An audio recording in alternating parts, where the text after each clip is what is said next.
You are watching Outnumbered. I'm Harris Faulkner.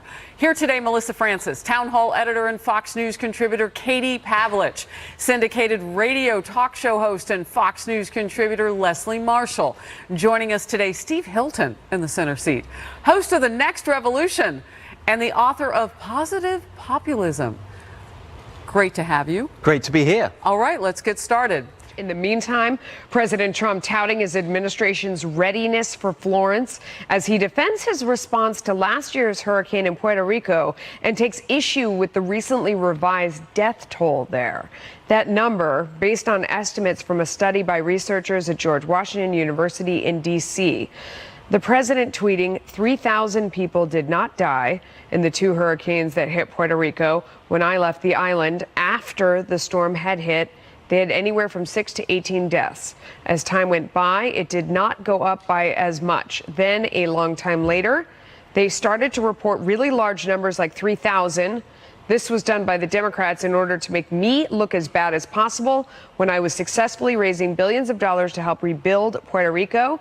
If a person died for any reason like old age, just add them onto the list. Bad politics. Sure. I love Puerto Rico.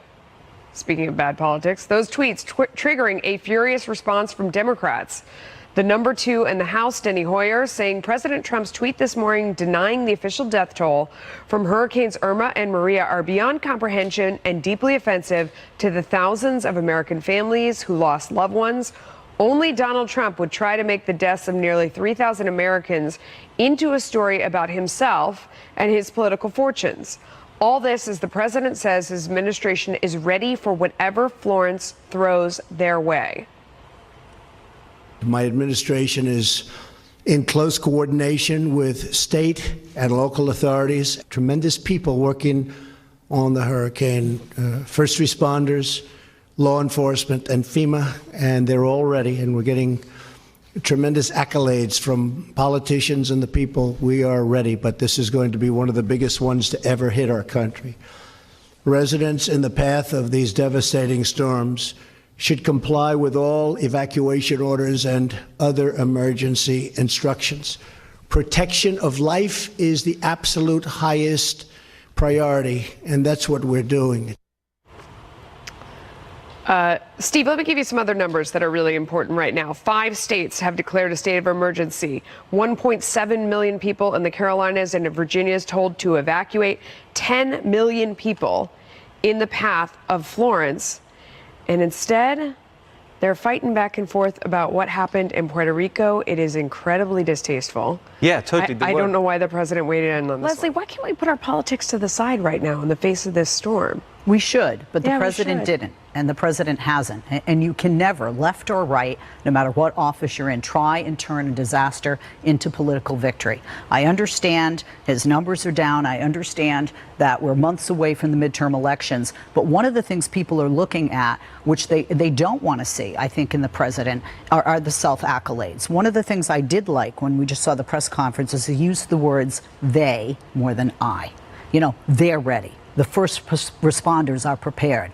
They're ready. Another thing I think on a local level that the communities are looking for, and to your point about Puerto Rico being an island, absolutely. I mean, right now we're seeing in North and South Carolina and Georgia an infrastructure, if you will, with the federal government and FEMA and that response program, much more prepared than Puerto Rico. But people are going to be, look, where's the distribution? Water, for example, that they found wasn't distributed properly in Puerto Rico.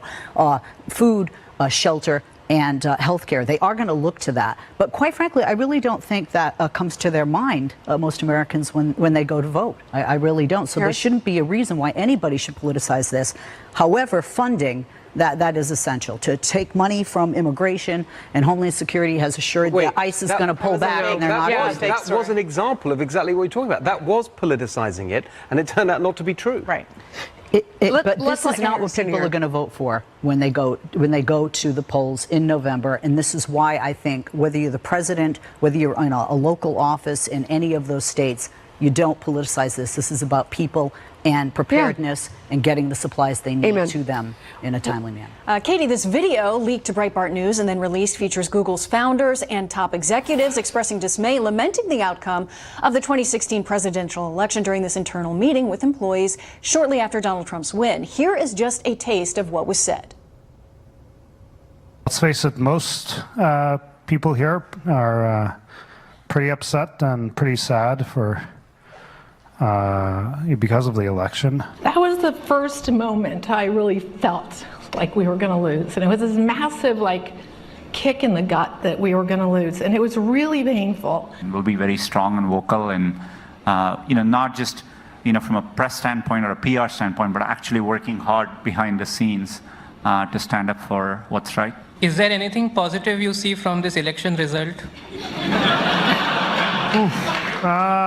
Boy, that's a really tough one right now.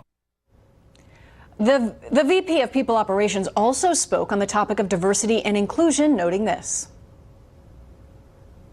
We value and welcome perspectives from all sides of the political spectrum. So I have heard from some conservative Googlers lately in the past 2 days that they haven't felt entirely comfortable revealing who they are when these conversations come up at work. And so I believe we need to do better.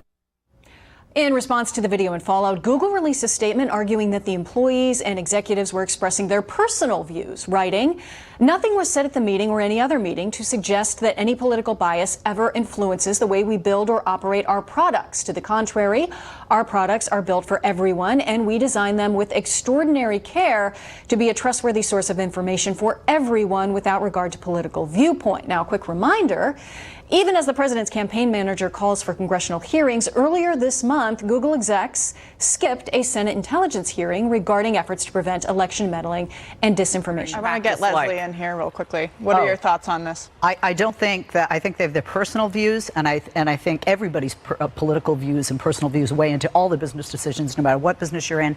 But the bottom line, money.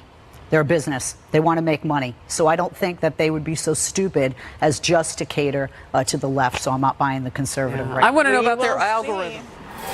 Well, newly revealed text messages between former FBI officials Peter Strozk and Lisa Page indicate others were, quote, leaking like mad in the run-up to the Trump-Russia collusion probe. This according to the communications between the former FBI agent and attorney, which Fox News recently obtained exclusively. A lengthy exchange dated December 15, 2016, appears to reveal a potential leak operation for political purposes. And on that same day, media outlets reported U.S. intelligence officials were convinced Russian President Vladimir Putin personally approved and was involved in Russian meddling during the 2016 election. President Trump weighing in this morning, tweeting, "More text messages between former FBI employees Peter Strozk and Lisa Page are a disaster and an embarrassment for the FBI and DOJ. This should have never happened, but we are learning more and more by the hour. Others were leaking like mad in order to get the president." So, Leslie, I want an investigation. I want everything classified to be released. And the reason is I don't read it and believe it's as nefarious as some people want it to be. When you look at the first text, he also talks about the strategy that's being coordinated with the Department of Justice. I quote our Attorney General Sessions. At that same time, he said he wanted to put people in jail for leaks. So I don't think it's about fostering leaks. I think it is about combating leaks. Like and therefore, an investigation, I believe, would show it's not as nefarious. Do you think most Democrats feel the way you do, though, about getting all that information out? I think many do. I think many do. I don't think they're scared because I certainly don't believe that this happened with the former administration to try and derail somebody from being elected and change the will of the American people. Brennan, Clapper, all of them. It's all got to be investigated properly. I agree with that.